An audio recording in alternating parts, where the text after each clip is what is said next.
here for a show. You came here for the beats. Come on, now. Like, what you mean? Yeah, this is it. But then when I played the beats, like, oh yeah, you cold. I know I am. I don't need all that. What are you talking about?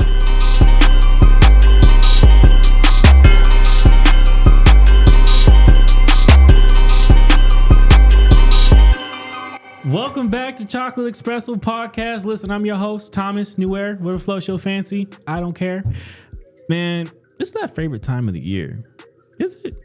No, it's spring, right? It's almost spring. It's my favorite time of the year. It's that favorite time of the day. No. Listen, it's that favorite time of interview. There we go. That's what I was looking for. It's the artist interviews, man. I'm going to hit y'all with this. Listen. We got a special guest in the building. I always say that because they all special, man. They all different.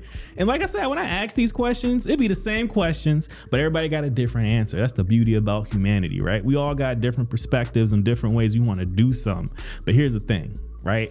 I'm gonna let them introduce themselves because when I try to introduce them, I feel like I can't do it right. So it's just better if I let them introduce themselves. So I'm going ahead and pass the microphone and the camera and let them go ahead and get that started for you. All right, so I'm Muddy Troubles. You know, everybody call me Muddy for short. I'm a music producer. I've been producing for like 7 years now, you know, and I'm just trying to take over. That's it. That's what's up, man. Listen, not many people been in that chair that's been in your position. I'm gonna tell you that right now. And I want to get more of y'all in here. All right. And listen, I got a lot of questions. All right. They know I got a lot of questions. You're about to learn I got a lot of questions, but these questions ain't that hard. But I love asking questions. I'm a curious kind of guy. Right. And I got to start us off strong a little bit. All right. And this ain't that hard, but are you a beat maker or a producer? And what's the difference? I don't know what the difference is because it sounds the same to me. I'm gonna say I'm a producer, right? Because a producer is like a person who really helps create a song, right? I would say a beat maker is just, I'm gonna make this beat and I'm gonna send it to you and then that's it, you know? A producer is like, oh, you know, maybe you should try this flow with this, you know, section of the beat or something like that, or try these lyrics right here. I think this will flow better. You know, that's what I'm good at. I'm good at helping people, you know, actually finish a song, especially if we're in person. You know, I think I'm really, really good with it. So when COVID happened, do you feel like that changed part of the game for you? Like, because in like virtual interviews and conversations and stuff is definitely a thing now, right? So, because you said in person, so you definitely had clients over the years that, you know, like, oh no, over the phone or, you know, maybe a Zoom call or something. Like, what's the really the biggest difference between those two for you? I think when COVID happened, I would say more producers popped up because people really had nothing to do, so they just trying to figure things out, you know. So they would just experiment with all types of things, and just a whole bunch of producers just came out of nowhere. And then we got people doing like all types of online content, like where they just like recording their screen and showing how they did this beat and this loop and stuff like that, you know. I think we got like, and now it's like it's really taking over. You know, people are doing that left and right, because it's like a normal thing now. People don't have to be like, oh, I got this camera and I'm recording in the studio or whatever, or something like that. We ain't got to just go live and do all this, you know. So I think it really helped people experiment and, you know, just find their way, find their lane. That's interesting because I know I asked some of the artists a similar question, which is like sometimes you hear something and you're just like, you sound like a SoundCloud rapper. As bad as that may be, I feel like some of them got a bad rap just because they on SoundCloud. But have you heard of somebody's like beat and just be like, why you make that? Like, why you stop calling yourself a beat maker and a producer? Because that ain't it. You know what I'm saying? I mean, yeah, all the time, really. You know, you hear it like on the daily for real. But it's just how much time you put into it, you know? My homeboy, Scrape, he's from Egypt. He was saying, like, if you treat it like a hobby, then that's all it's going to be, you know? And you would never really go further with it, you know? If you just saying, like, oh, I'm going to make this beat today, and I'm not, like, you really got to watch YouTube videos. You got to do tutorials. You got to do all this to really learn. You know, your main thing is you really want to just learn, you know, or you'll never get far with it. It's an investment. Yeah. Yeah, that's tough because there's a lot of people out there that don't want to invest their time into the right thing, you know, and it is what it is. But that's the difference between A and B, you know. So you prefer originals or samples? I ain't really got no preference. What you mean? Cause like now I can make my own beat, right? Just like melody and drums and all that, right? And it'll still be a good beat. But it's like me, I can only do so much, and I can only think of certain things, you know, to where another person like a loop maker or something like that, he can think of, you know, different little things that I probably would have never thought of, or he has the capabilities of just doing this that I would just never do, you know. So like, there's really no preference on it for real, you know. Either way, you're gonna make some good beats. Do you feel like more effort goes into making an original, or do you feel like just as much effort or even more effort can go into a sample? I would say more effort goes into an original. What? How? Because it's like you really just gotta like really use all your brain power for real to like really create something crazy, you know. And it's all coming straight from you. It's like no outside, nothing. It's just all you. So like, it's gonna take more. You know, it's not gonna be just as easy as just, I found this loop on YouTube and I'm gonna use it and put some drums on it. So it's definitely gonna be harder. But could you like manipulate it or something, switch it up, add a little reverb, you know, reverse it, switch it? I don't know. I'm just throwing out stuff. I mean, you can put effects and stuff on there, you know, change up the rhythm of it, but still, it's still easier doing it that way than it is just doing it all yourself. Okay. All right, listen. You speaking to somebody who's trying to learn the terminology of it. So I don't think I'm trolling you. I'm just trying to figure out what's the big difference between the two. You know what I'm saying? That being said, I'm super curious though, because I feel like there is some animosity between artists, producers. You know what I'm saying? And I feel like some people would say, can the artist make it without the producer? No. What? How? Like, why? Why would they not? Because if you don't, nobody's gonna listen to an acapella. I mean, you will, but it's like people want to hear a beat. You know, that's what really makes the person feel something. You know, people, they can sing and stuff like that, but like you still need something behind it. Like at least a melody or something, you know, and that's where the producer comes in. So I'm a little old school, right? I'm young enough but old enough to remember quite a few things from like I'm technically the last year of millennial. I'm dating myself right now, but I had the rotary phones, I had AOL, dial up, all that stuff. So I remember when we had the Walkman, I had one of those, the CD player with the headphones, little crappy little ones on there. I remember, and I'm telling you this because I remember if the headphone jack was pulled out just right, you wouldn't hear the music, but you would hear the vocal on it. And I can say, man, I agree with you because there's been times where I had some janky little headphones and the song itself didn't sound right unless the music was there, or vice versa. You know, if the headphones were that janky, you have to manipulate a little bit more. And sometimes you just get the music and not the vocal. Right. And then you're just like, this beat ain't that great. You ever had a song like that where you listen to and you're just like, this wouldn't make any sense if it wasn't that both of them came together just right, you know? Yeah. It'll be like sometimes if an artist, they'll send like me a song back or something. This happened recently, you know, an artist, he had sent a song back and I had did the loop to it, right? And then this other producer, he did the beat, like he did the drums and all that. But when he sent the song back, I'm like, nah, bro, this is not it. Like, it's not. I said, send me your vocals and then I'll make another beat around it. And then that's what I had did. And it was like a whole different song. It gave it like a whole different vibe. It sounded like an actual song instead of him just like recording some over this beat, you know? Yeah. I think that I saw an interview with, I can't remember who it was, but the interview was talking about like this person came into this. Oh, it was Eminem. It was Eminem's, like one of Eminem's original songs. And he came into the studio and it was that, oops, my name is, you know that? Apparently when he came in, he already had the lyrics ready to go. He didn't have a beat. And the producer that was sitting there was like, yeah, what do you think of this beat? And Eminem heard the beat, got inside the recording studio and just went in on it. It could be like that sometimes, you know? Some songs don't make, you know, the lyrics don't make the song. Sometimes the song makes the lyrics. That's just the reality of it all. The interesting thing is though, and this is going to be a little bit of a personal preference, but I'm curious. Some people say, why should the producer get 50% up front and then make more money on the back end? That seems greedy to me. I don't know. Nah, we don't get 50% up front. We get everything up front. Like, it's just whatever you charge. So let's just say I charge $25 for a beat. I don't charge it for real, but I'm just, you know, example. I'm going to charge that, right? I get all of that in the front, and then in the back end, that's where I get 50%, right? Because it's still half my song because I did the beat, and then you did the vocals, so it's half and half, and that's it. That's really how it goes for real. Some producers, they might get less, some might get more. It just depends on who you is and what you want. But don't that seem like a lot though? Because you gotta think about it, right? An artist, they charge for features. And if I was an artist, like if I was a rapper and I had said, hey, I charge $200 for a feature, and then, I'm like, yeah, and I still want my 50% off the back end. It's the same thing. That's crazy, man.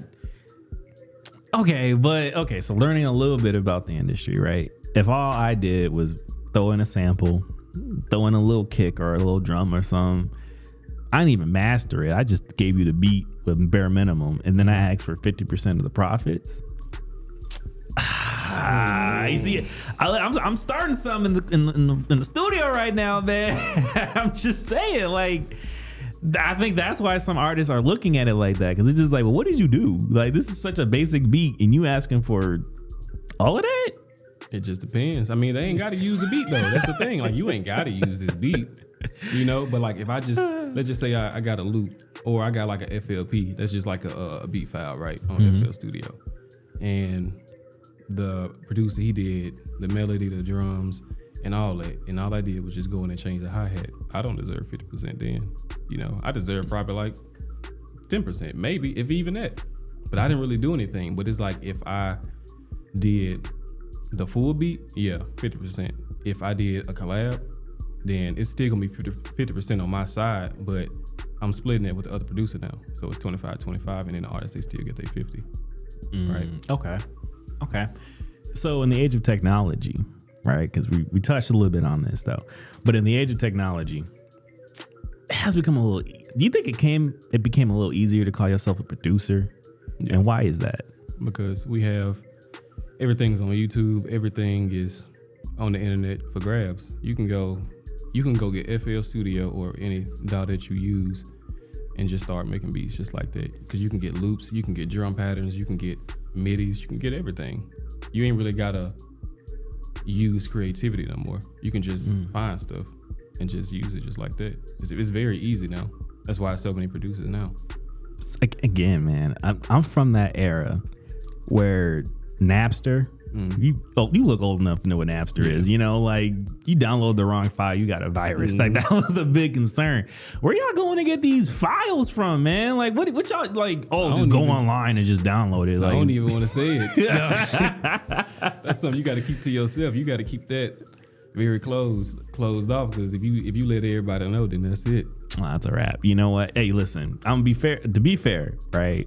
My younger brother, he makes beats too. So, from his perspective, he got people that help him out and be like, yeah, here, they give him stuff, or he'll pay for it and go directly through people. So, but I hear people say like, oh yeah, just go online and download it. Like, what do you mean go on download? You ain't not worried about a virus or something getting hacked? But, like, if you got like an antivirus, cool. But sometimes you got to turn that off, because certain things that you download, let's just say you download a crack plugin, it's going to trigger the antivirus. It's going to say it's a virus, but it's really not.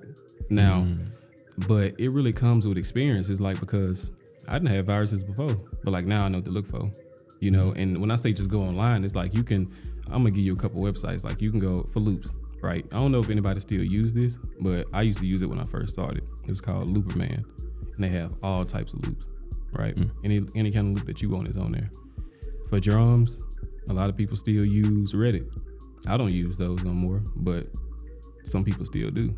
And there's a lot of good drums on there, but I gotta attack the industry a little bit, right? Because it's gonna lead into the next question. But the way this is being talked about today, it sounds like no one's putting in the original effort anymore. Like, whatever happened to the guy that used to walk outside with a microphone and recorder and just sit there and just record different sounds, go back to his home computer studio, whatever, start mixing it up, manipulating it, and giving us the original content that we love today. You know what I'm saying? Like, man, everybody talk about these loops.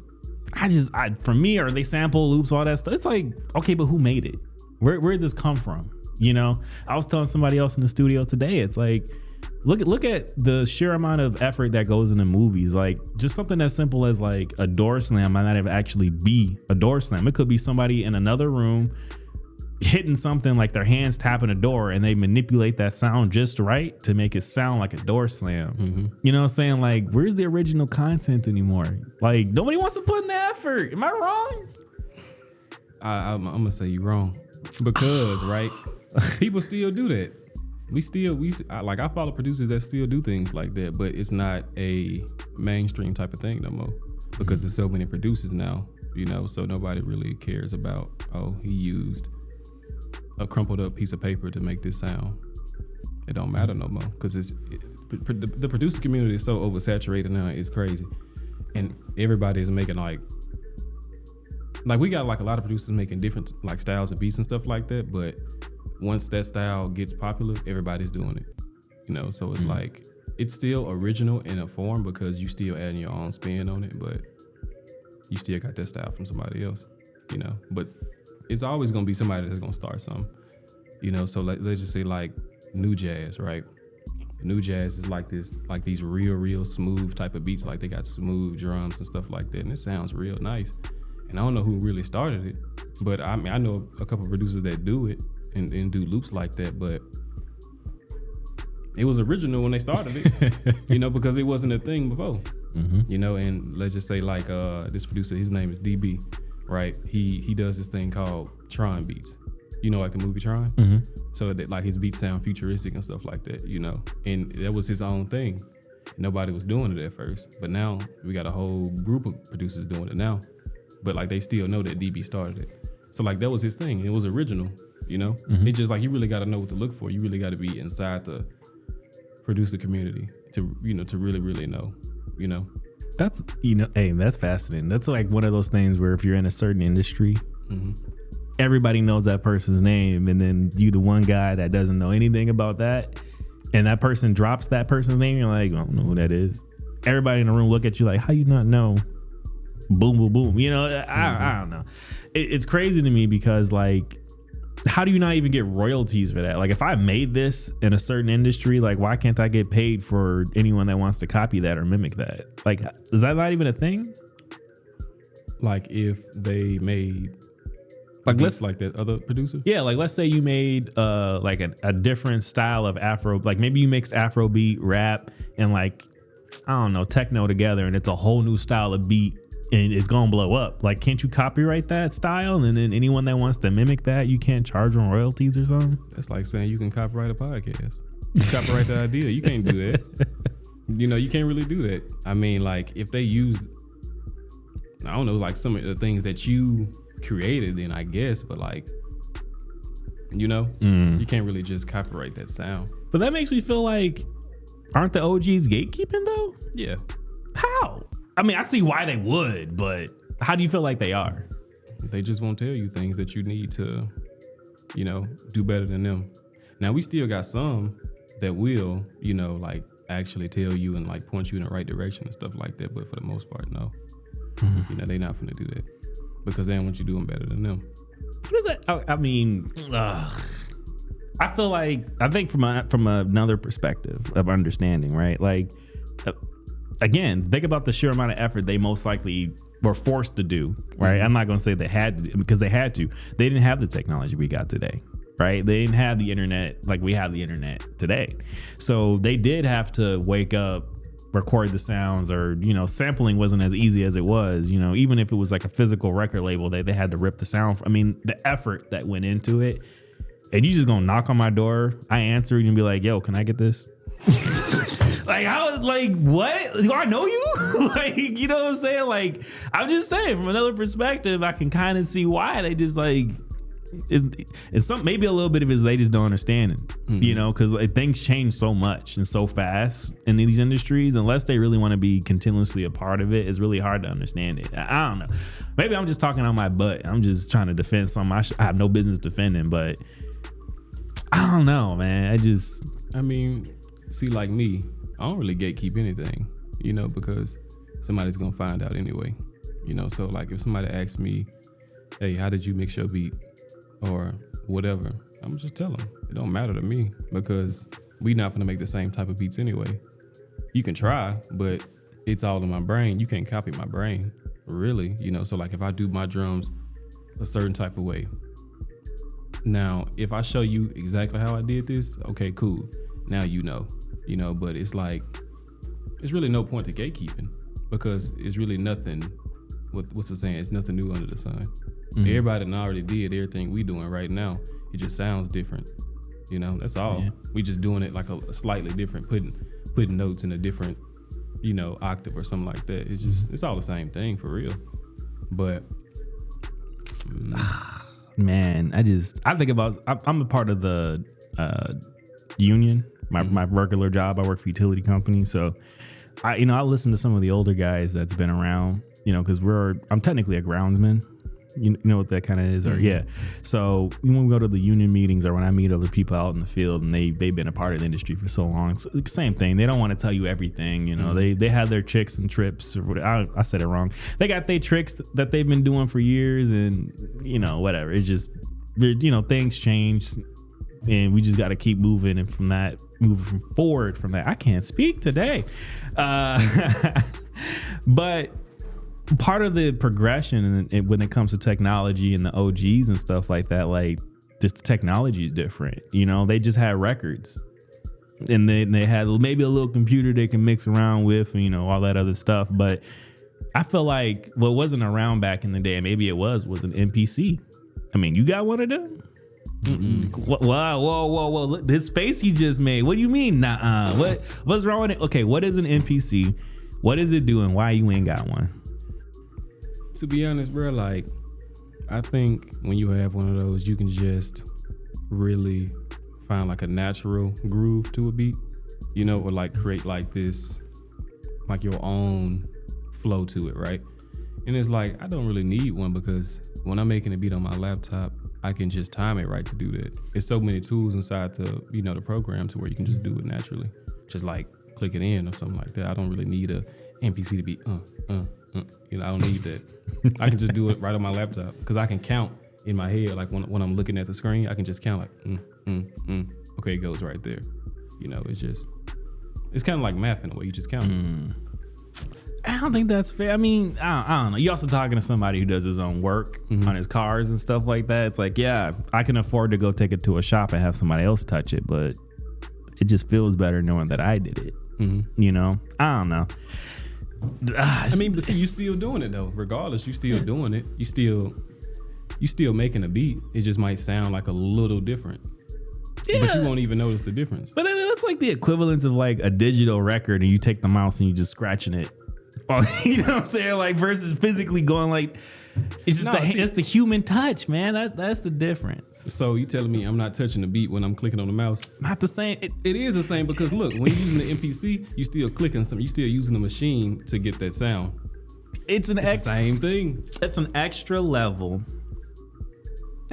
I'm trying to. It's like it's in my head, and it's an extra level of human touch. Like, even though there's still a lot of technology involved, like that extra couple of seconds it takes for that signal to get from point A to point B, for the C being the program to register it. I mean, it's measurable. Don't get me wrong. It's different. Like, I don't know. Maybe I'm tripping, but it's kind of like, okay. Better example, right? You at a club, and there's an NPC being used, and they just pressing a button. They can mess up. You press a little wrong button. Okay, well, that's the human touch. Why would you want to mess up? You know what? There's another question coming later on, and that'll be the time for this talk about technology to really kind of flourish in. But listen, I'm all for it. Don't get me wrong. It's really just a preference thing, for real. Yeah. Like, I think more old school producers use MPCs, and they usually use that when they chopping samples just to get that groove. But guess what? I be doing the same thing on my laptop without an MPC. It's just a preference. What about a digital MPC? Still kind of a useless item in your opinion? Oh, okay. Because it's on a program, but I don't use it. I don't need it. Okay. So when you talking about like what you do on the computer and stuff like that, what does your workflow look like? Like start from, like, let's say if you have work hours, right? If you work from home or something, let's say if you got to wake up and start your day at 9, like what does that look like? So I just get up, go to work, come home, eat and everything, and then hop on my laptop, and once I want to create something, first I check my email, to see if anybody sent some loops or something like that, or I check one of them hidden things I told you about, if somebody got some type of stuff on there I want to see or I want to use, and then if I see a loop that I like, then I'll start adding the drums to it. But if I want to create my own thing, then I'll just find a certain sound. Like, oh, they like using VSTs too much. And the VST is just a virtual instrument to get, like a synth noise or whatever, something like that. I like using these things called one-shots. And a one-shot is just, they use the VST to get that sound, they just recorded it and they just put it inside a smaller package. And that's really it. Because I like using it because it just requires less space on your computer. All right. I'll start clicking around, find a sound that I like. If I really like it, I start adding on to it, find a groove, and then that's it. It ain't really nothing special. So you prefer home setup or studio setup then? When I want to make some real crazy stuff, I like being at home by myself. When I'm at the studio, I can still make some real good beats, but you don't really get enough time to really just experiment because, it just depends if you have your own studio though. If you got your own studio, okay, cool. I would be in the studio, but if I don't have a studio, then I'm just gonna be at home. You can just really experiment with things and try all different stuff. If you mess up, delete it. Nobody's really trying to freestyle over the beat. Like, oh, why you stop the beat? Yeah. So. Okay, so what about the criticism that comes behind some of your beats? Again, some of the questions I ask are not, transferable from the artist to the producers, but there are, I feel like, some of them like this one where with the artists, we tend to ask them, do you have a team? Mm-hmm. Do you need a team as a producer or beat maker, or is it really just it's all me? If the person doesn't like my beat, okay, bye. Or I got another one. How does that look? For criticism, I don't mind criticism. Anytime I link up with an artist and I'm finna play some beats, I was like, hey, just let me know if you don't like it, and I go to the next one. It don't bother me because somebody else might like it, So it's really nothing oh, you don't like my beats? Oh, I'll never show you a beat again. Come on now. But the team, yeah, I think you definitely do need a team because let's just say you got a collective, I got a collective, right? It's called Sauce Guys. And we have, a couple producers and a couple artists in there, right? Now, each person, they serve a purpose and they all do something different from what I do, So let's just say I got a connection with Kodak Black. They might not have that. Or that other person has a connection with Lil Durk. Mm-hmm. Might not have that. And it's good that we actually a team because now we can utilize each other, and go into different avenues and stuff like that. Because we always be oh, send loops for so-and-so, send FLPs for so-and-so. So they can work on it and then send it out so we can try to get placement. So I would say you definitely do need a team. That's fascinating. That I would have never thought about having multiple people that, this person doesn't have a good FL, but they want it, but they're contracted to give somebody something. So they're I know you have something, Do they usually do you split the profits? Do they pay you for it? Or sometimes you're just you know what? Here you go, bro. We good. For the files? Yeah. We just split it. If the song lands with somebody, we just split the front end and split the back end, and that's it. Dang. So is that through a distributor that you're getting the money from, or is it kind of just it's just a silent agreement? That's how the industry works. I know you good for it, so just give me when you can on the back end. No. No. I be having to let people know hey. Cause I got a whole term sheet and stuff like that. Oh, you got a contract? Yeah, I know a lot of people don't really be having it. I don't know why. It's really good to have. So if I send, a beat, I'm finna send that thing okay, I need this off the back end, or I need this off the front end. And sometimes I'll let the person use a beat for free, but I'm still finna get some off the back end. It has to be like that, I'm not just no. I'm in it for the money. All right, No. That's not even a thing. But it's I done spent all these years learning all this. I better get paid for it. I'm not supposed to keep doing it for free now. If you have a skill, best believe you should get paid if you're utilizing it for somebody else. That's fair game. All right, that's fair. I got another question. So if you had to produce outside your genre, would you, and what genre would that be? And currently, what genre do you got? Because I don't think we really asked that yet.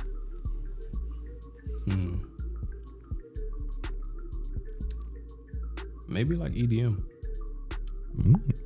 I think I would do something like that, or just dance music. Just dance music, something like that, or house music or something. Okay. To be fair, all right, I'm Asker is somewhere down here, but I don't know. I'll probably throw it up. I know what the difference is, right, between EDM, electro music, Chicago house, dubstep. Never heard of Chicago house. Trap, not like hip hop trap, but like trap, right? Yeah. But I'm be real with you, like it's the same thing. It's the same thing, man. Tell me why I'm lying. And the fact you struggling right now goes to show I'm right. It's the same thing. it is all the same, but it's just the drums and stuff plays differently. That's all. So it just sounds different. For like dubstep, you get an extra little bass, whatever. You get the wub, or 808, blah, blah, blah. EDM, not so much bass focus, just more of electro, Okay. Chicago house, it's elevator music. Come on, dance, elevator music. All right, I'm insulting all kinds of genres right now, but I'm being real. Like, take the bass line out of all of them. What you got? The same thing. Yeah, come on. And I ain't even gonna say I would do EDM. I'm gonna say house music, something like that. Because I don't like hearing all that crazy old. I don't like hearing all that. I just like focusing on the simple little drums and stuff like that. Just get like a nice little groove going. Okay, that's what I like. So if it was between like, let's say if you were forced to listen to the same genre for the rest of your life, and it's between EDM, house, hip hop, and you can't listen to anything new. Like everything from 2023 to the end of 2023, all the way going back until that genre began. That's all the music you can ever listen to for the rest of your entire life. What's it going to be? EDM, what I say? EDM, house, and hip hop. It's tough, man. It is tough. EDM is out the window. Ooh. But it's between hip hop and house music, I would say. I'm gonna say hip hop because it's so many sub genres inside of it. You ain't always got to get to shoot 'em up, all that type of stuff. You got a whole bunch of other stuff too. I think I would pick that. Pick that one. All right. So, talking about the different genres in the music, right? How many beats you think you can make in a day? A rough estimate. Depends on the day. Some days I might make 1. Some days I might make 5. Some days I might make 15.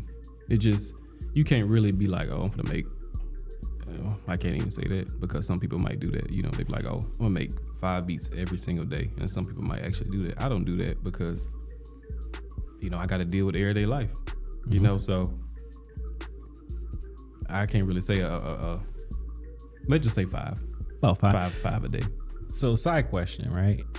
Do you feel like when you go past a certain number of beats being made, like, do you feel like the quality of it plummets? Because how not? Why not? How not? What's going on with that? Like, because there's no way you telling somebody like, I can do this consistently. Let's say from 9 to 5 days a week, I can do 5 beats a day. How?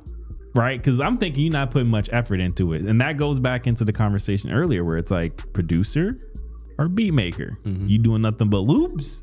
Are you doing this on the original? Because when we talk about originals, it's kind of like you putting in a lot of effort. You just looping everything and then you making 5 a day. It's kind of like, is that really quality though? Could be, but it can be. It really can. Because like, even if you're using a loop, you still can add your own counter melodies to it. You can still add effects, everything, So I would say the quality, it doesn't really go down because if you know what you're doing, then you just know what you're doing, That's really it. Like me, like I've been making beats for a long time, right? Now, if I get to 10 beats I can still make the 11th beat and it's still gonna sound as good as the other ones. You know, it's not gonna really be a bad beat. But I can only speak for myself. That's crazy, man.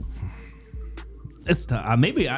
Again, I'm not a part of the industry, right? I'm not trying to troll. I ain't trying to, crap start none. I think about like some of the older, like the OG's music and stuff like that, like 2000s prior. I'm gonna give that number, right? Like the creativity that went into making those kind of things, it was a lot. There had to be a lot there. Maybe sometimes it was a lot more simple. I don't know, but everything's so much easier nowadays, and the creativity that can go into making one beat versus like two beats. And then you talking about now I gotta do that a third time and a fourth time. 10 times? 10 times? Like how do you have the same quality from the first beat to the second beat to the third beat? And again, I'm not a part of the industry, so I'm not trying to, but that's tough. Good. Hey, great. Great work if you can. Well, see, like back then, music, like the beats and stuff back then, they really had character to them. They really did sound different, and it shows still to this day. Today we got beats like, oh yeah, that's what you call a beat, but it's like you can forget about it. You're not gonna forget about. I'm gonna use Usher, right? Because he was on the Super Bowl, the Let It Burn song. You gonna remember that for the rest of your life, and you won't forget. But let's just say like, who can I use? I'm just say a random artist, right? And they was big, but it's like they don't really have that song that sticks, because it's not like an unforgettable song. People gonna forget about it, and maybe like a month, like we don't have that because music is so saturated now, and music is being released every single day, all day long. It's just rap it. Everybody trying to make it. Nobody's really trying to make those hits like they did back then, So it's like we might make the beats a little bit simpler, but like they still good, they still sound good, but like people don't really care no more, for real. Not saying like they don't really care for the music, right? But they don't really care to, I need to impress 1 billion people or something like that. People just want to make music that they like and they feel like it makes them feel good. That's all. And I've noticed that over time, especially now. It's like you ain't gotta have like the top quality recording or something like that. People recording on their phone. Bruh, I was just telling somebody that today. I was like, somebody literally take their iPhone, talking to the microphone, go on GarageBand on their phone, make a beat, slap together, and they'll get 100,000 views by the end of the week. Yeah, because it sounds good and it makes people feel something, and that's all people want to listen to now. We don't really care about like all that other stuff no more. Nah, I'm telling you, man, it's a different game today. It's all different. How do you feel about producers rapping over their own beat? I would say it's good. Now, some people, they said I should rap over my beats. They said I kind of got a voice for it, and I could do it, because I can easily write down some stuff and then do it, but it's like, it's not me, but some people do like doing it, and they usually, once they do it, they usually do sound good on it because they created the beat and they know like, I can do this certain flow and then I can switch it up and do this flow and I can do this flow, It's definitely a good thing, though. That goes back into creativity, though. Like, I'm one of them people that will, like, if I painted a painting, I would look at it, be happy with it, and then the next day I'd be like, I want to change this. And then 5 days later, I want to go back to the original one. I can't. It's been manipulated so much. I can't go back. I can't accept something that I created and then want to add something to it, because I won't be too satisfied with it. And the thing is, it's kind of like what we talked about a second ago, right? Nobody cares like they used to, right? And it works, right? Most of the time it works. Sometimes it don't. And it's a scary thought because you could have put in, in some cases, like a $300,000 production a day.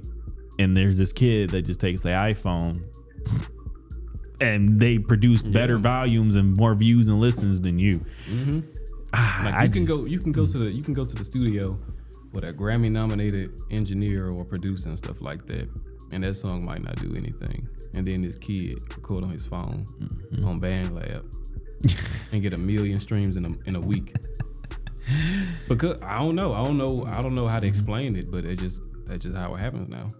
Even like, okay, as R.I.P. Extraction, I never listened to any of his. Yeah, I never listened to it. I can't even name one song by the guy. Mm-hmm. I listened to maybe like one or two because somebody was like, "Yo, you gotta check him out." I don't like it. I don't understand it. I don't like it. But that's what somebody else told me. It's like, it's not for you. It's for that generation. They understand it. They vibe with it. They kicking with it. I listened to it. I'm like, did he just use his phone to do this? You know, like, I would have thought SoundCloud rapper, if I'm being honest. And I'm from that generation where if that was the insult of the day. That was if you on this platform, you on that platform for a reason. Mm-hmm. I don't know. I think you're just listening for the wrong reasons. Hey, right? What does that mean? I ain't saying it in a bad way. No. I love it. What does that mean? Like, so let's just say like X, right? He makes these songs that, you know, but it's because how he's feeling. And then like, how can I word it, right? So it's kind of hard to explain. Like, he might be going through something that the kids are going through in this day and age, right? And you never had to go through that because you never had to deal with the situations that he had to deal with, right? Because he's in a different age now. There's so many factors that play into that, you know? So it's like he makes this song and they really connected with it. And you might just be listening to it because, oh, it's a song. Let me listen to it. And like, I don't really like this. Like, you listen to it just because it's a song, right? Mm-hmm. They listening to it for like the meaning behind it and how it makes them feel. I think that's the difference. That's probably why you don't like it. I could be wrong. You might be right. I think you're more right than wrong, I'll be honest with you.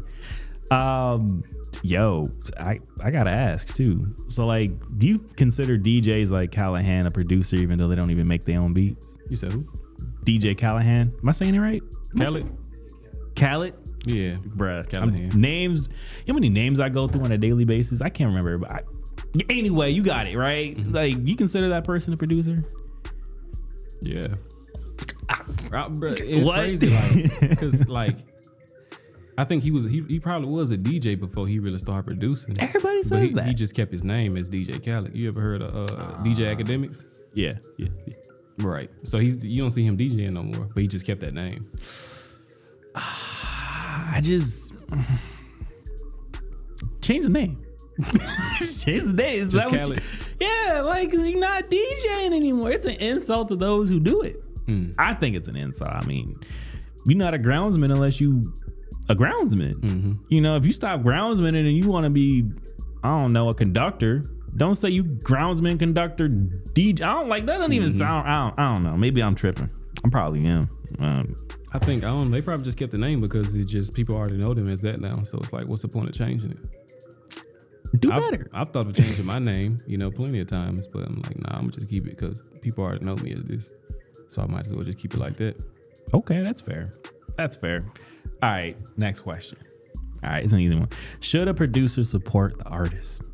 And what does that mean? Supporting an artist is like, so you sent them a beat, right? Now, it can go two different ways for real. Because you can just be like an artist, they can text you and be like, hey, can I get some beats or something like that? Or you post some beats on BeatStars and stuff like that. And they just buy the beat. And you don't really know who that person is, you know?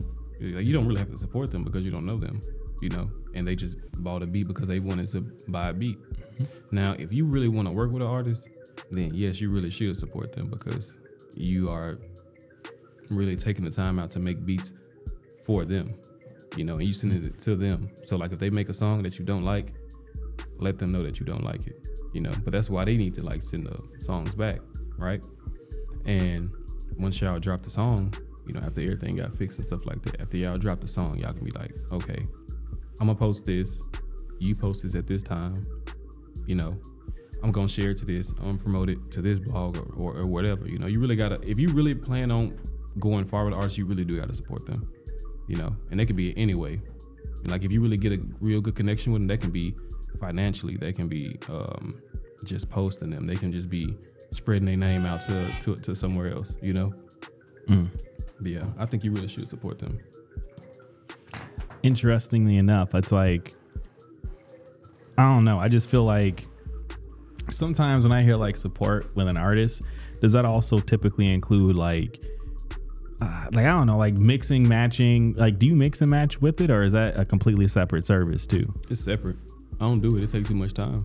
Too much time? Yeah, it do. Like, man, I get irritated when I'm trying to like, and I've tried to engineer before, you know, I've tried and I don't like it at all. It's not for me, you know. I just want to be on the creative side. I just want to make the beats. I want to like make the groove, you know, make the feel for it. I don't want to be in there just click, click, click. Like, I think I should put some reverb on that vocal, right? Like, no, and then they got to be like, oh, let me record this, and they say it 10 times. You got to get out, bro. I'm sorry. You got to go. I can't do it no more. Like, I get real impatient doing that. Man, I don't. And it's just not for me. You know, it's just me though. How much? Okay, so when you're in the studio and you're supporting an artist, like, let's say if you had to nickel and dime somebody, how much money do you think you would make versus if you just didn't? Does that make sense? Like, if you supporting an artist and they're like, hey, can you change this part of it? Or can we add this? Like, all the stuff you just do because they bought the beat and you're working with them versus if you like charged them for every different edit, how much more money you think you would make? And we can, let's say we range it from not much to some more versus like, oh, I'll be a millionaire. I don't know. I don't really charge for edits.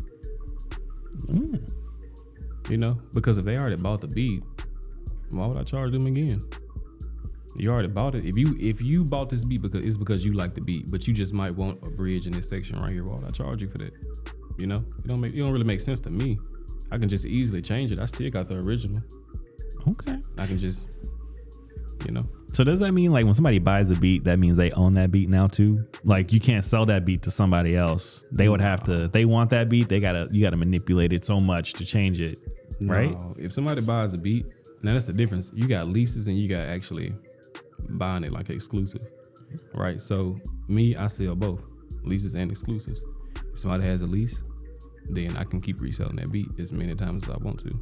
But if they get exclusive, then that's just for them.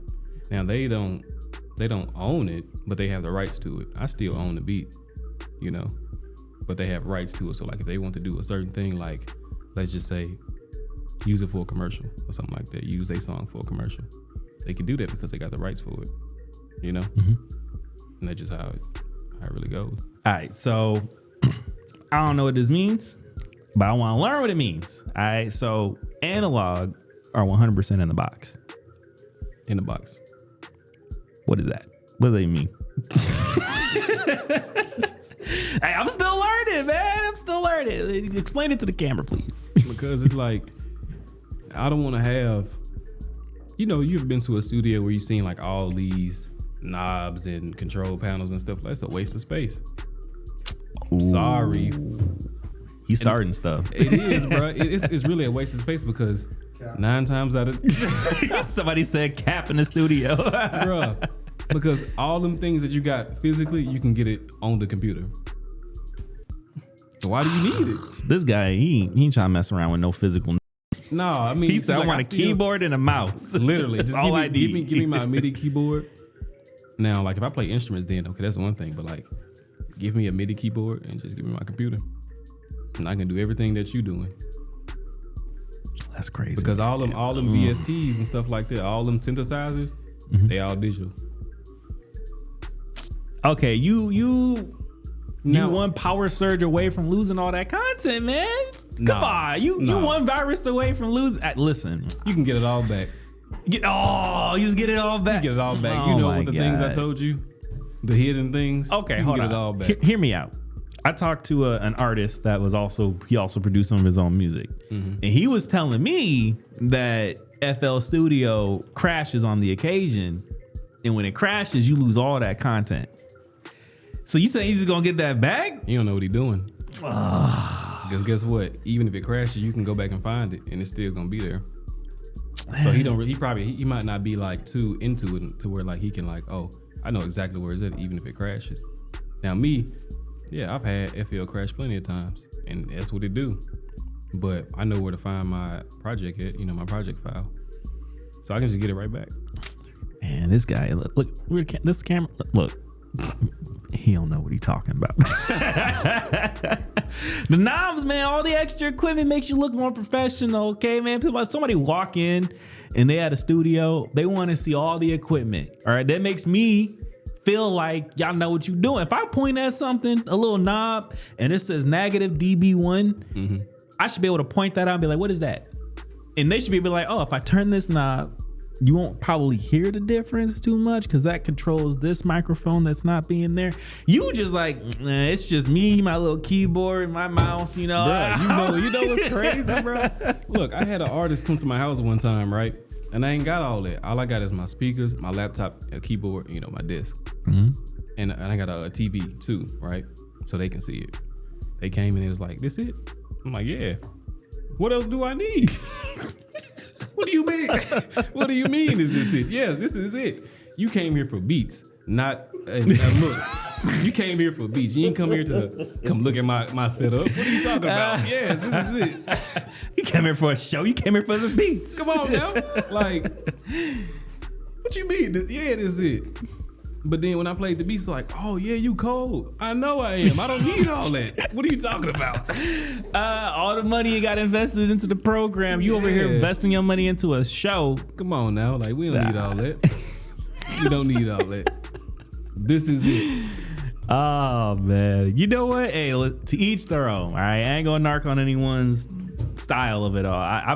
I'm a little old school, right? Our studio here used to have all the little knobs on the microphone set up. So sometimes you had to manipulate a little something to get it to work. Now it's digital.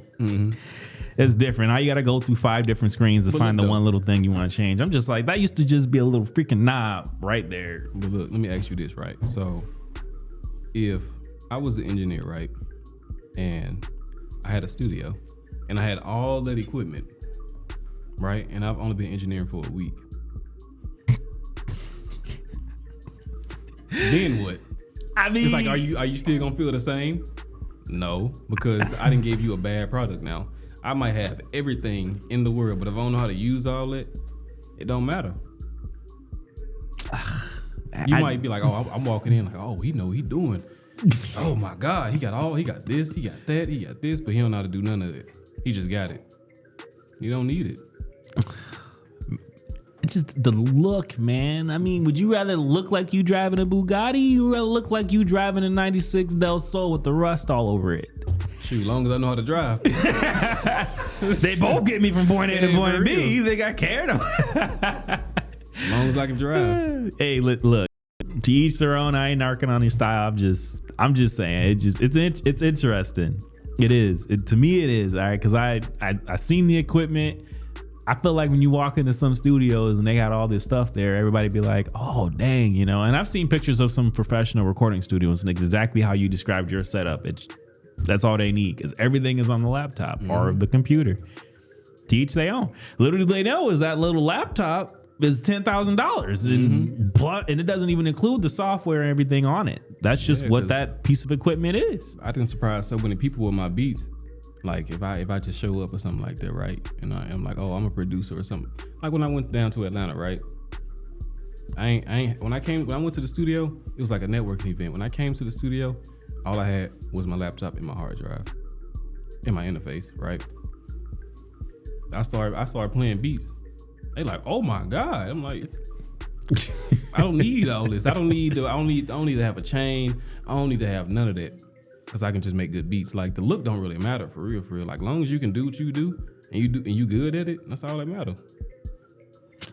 You right. Hey, you ain't wrong by any means. You just as right. There are some people who just show up to a function with just a little hard drive. On that hard drive is everything they need. Mm-hmm. Like if I go to a show or something like an open mic or something like that, all I need to bring is my phone because I got all my stuff on my drive. I just play beats just like that. I ain't got to come with nothing else. That's efficiency, if you ask me. Do you prefer real instruments or MIDI instruments? MIDI? MIDI? It is MIDI. All right. MIDI instruments or real instruments? My assumption MIDI is all virtual, and it sounds like you a virtual guy anyway. So you might go ahead and get your Apple Vision Pro and make your beats on that. And I am right, but I would rather hear a real guitar than a digital one. What is that? What does that even sound the same? Don't sound the same, like, because like you can be like, if you know how to play guitar, you can do things that a person can't do clicking in. You know how to strum it differently. You know how to play these notes real fast, or do like the what those things called, like the licks and all that. I mean, some VSTs have that, but it's not the same. It's really not. Like when you hear guitar loops, 9 times out of 10 they got a real guitar player to do it because it just sounds better. All right, you changed my mind. Yeah, right. It don't sound the same. I'm visually in my head. I'm seeing what you're talking about, and I'm comparing the two. And you're right. It don't sound the same. Mm-hmm. It don't. I got a fun fact. I got a 1952 Gibson. The value of it when I had it appraised was over 10 grand at the time. I can only imagine what it is right now. What's that? 1952 Gibson. Yeah, what is that? So a car? Guitar. Yeah, it's an acoustic guitar. Okay. I feel like I pronounced it right. It was one of the first models that has the Z. I think it's the second model number on it, which made it to 52. Called Gibson. They took it in, took all the photos and stuff. Yeah, 10 grand. It's been a decade since I had it reappraised. It's only going to go up, right? Crazy stuff. There's a history on it because it has a crack on the bottom half, which means that it was used on stage multiple times. And they were like, yeah, that crack, if they set it down like they normally do, it's bound to happen. It's just part of the guitar. If it didn't have that crack, I can only imagine. How much that guitar is right now. But I tried to play it a couple times. I can't play a guitar sounding like crap, right? Took it in to get professionally clean. The guy picked it up. Jesus. Oh my God. And he's not, no narc on the guy that did it if you see the video. I'm just saying, but if he could play it, imagine if a professional that actually goes on stage and plays it. I mean, it sounds amazing. And I just thinking about the way that sounded when it was in that guy's hand versus if they were to plug it in, because there is a jack into it so you can make it loud with a speaker and stuff. I don't think it would sound the same on the computer program. So bad. Now you can record it into the computer program, but even then, like, it would sound the same. It's not the same. It would sound the same. It's not the same. It would sound the same. If I'm literally recording it into the computer, it's still the same. Instead of me like playing it on a VST, it's not gonna be the same then. But the way your ears pick up on it. No, it's gonna be the same thing. I don't know. We ain't gonna. Our ears ain't that sensitive. Listen, I don't agree to disagree to nothing, but let's just disagree. Are you a fan? Okay, this is my favorite question. All right, look. I got a couple of favorite questions out there. And this is always my favorite question because I love technology. And at this point, we're almost done. All right, we wrapping up here. It's gotten kind of long, but I feel like the conversation's flowing real good. So, they know. Everybody in the studio, they know. You don't know, but you about to learn what my favorite question is. All right, look, you talking to somebody who loves technology. All right, I embrace the AI overlords. Nobody wants the AI overlords. Listen, when they take over the world, give me my little house on the hill, please. Now I'll be happy. Okay, but AI is taking over everywhere. You a fan of it or not? Fan of it? Yeah. Especially what it's doing to the industry. Now, yeah, I'm just a fan of it. Look, you don't want to attack the overlords either. I'm telling you. Look. Okay, so AI is getting everywhere. All right. The drones are coming everywhere. The droids are coming everywhere. Is that the difference? Droids versus androids. Anyway, they're taking over. Like, I like to say the Drake. Like, you ever heard the AI that made Drake music? And it was like everybody was like, this is better than real Drake. You know what I'm saying? Do you feel like AI can mimic to an extent the human touch of music? Like the feel of it, basically? Like if you heard a song and it was like, oh, this is, I don't know, M&A's new album and it's all AI. Do you feel like anyone would be able to tell that it's not from her? It's all AI. Maybe. I think maybe right now with certain songs we can tell, but let's just say like 5 years later, like from now, we probably won't be able to tell. Ooh, dangerous. Yeah, very. Very dangerous. What about the concerns about like the industry as a whole when it comes to producing and beat making?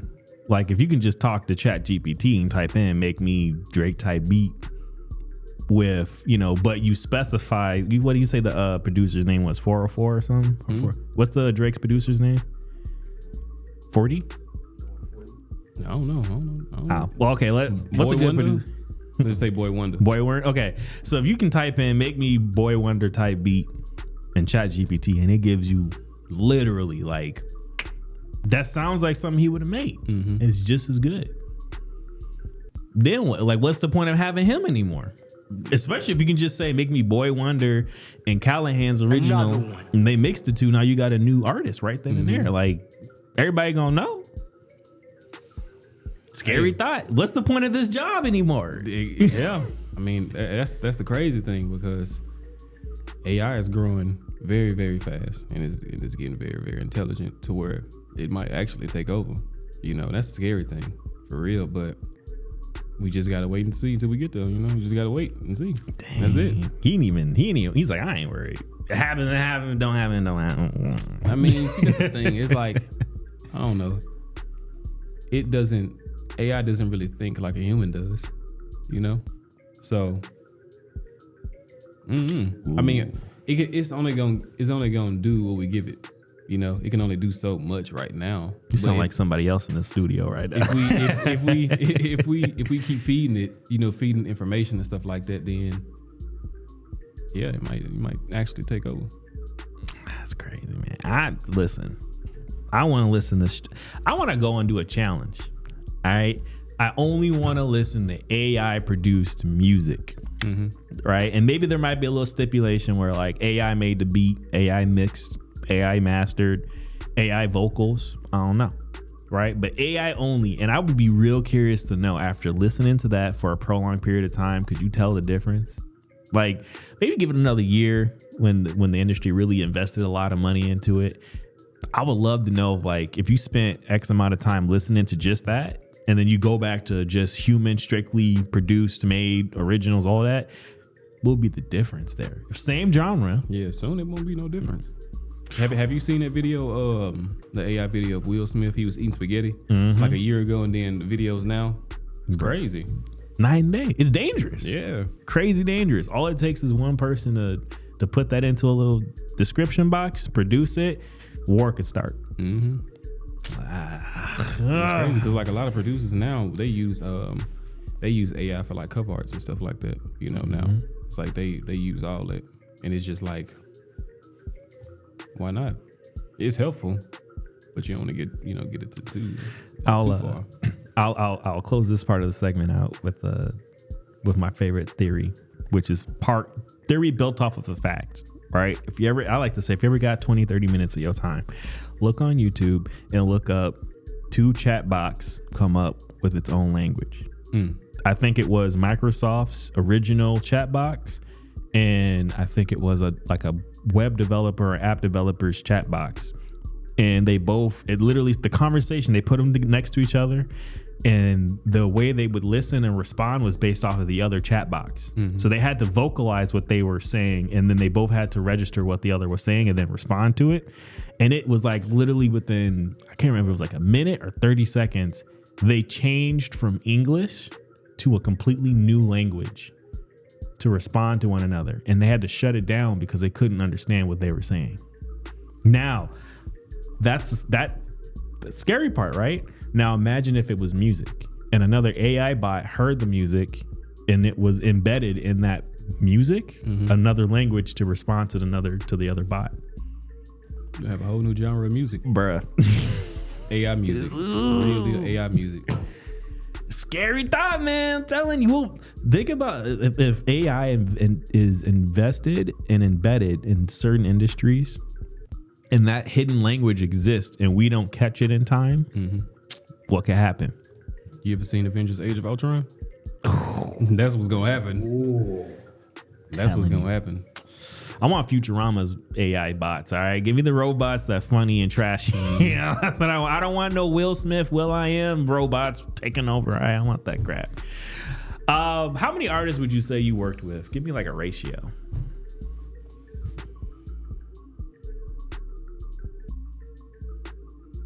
Maybe like 50. That's not bad. I listen. I got none. So you 50 more than me. Yeah. Yeah, like I don't really know. Like I'm thinking of my board I got at home. I ain't even got all the artists on there, but I'm gonna just say about 50. Just like a little rough estimate. How long you been in the industry? 7 years now. Ooh. But it's like once I work with an artist, I spend like a lot of time working with them. I don't just like, oh, I'm working him. Like I like to take my time with him. You invest in you invest in the artist. Okay, so that's a huge difference in it, you know. And I think that means a lot to some people when, you know, if I hit you up on a beat and I can work with you to make it, manipulate it, and make it really mine. That's night and day. Some people, they just buy the beat and they just leave them high and dry. Because I'm sure there's websites out there where you can post your beat and then you have nothing to do with anything after that. They just take the beat. That's their problem. And I don't really like those websites because I don't really like just anybody getting my beats. And I say this all the time. I don't want just a random person getting my beat and just going, no. I want to actually know the person, you know? And I want to actually work with them. Like, if I see an artist that I want to work with, I'm going to text them. Like, hey, you know, let's work, whatever. You start working.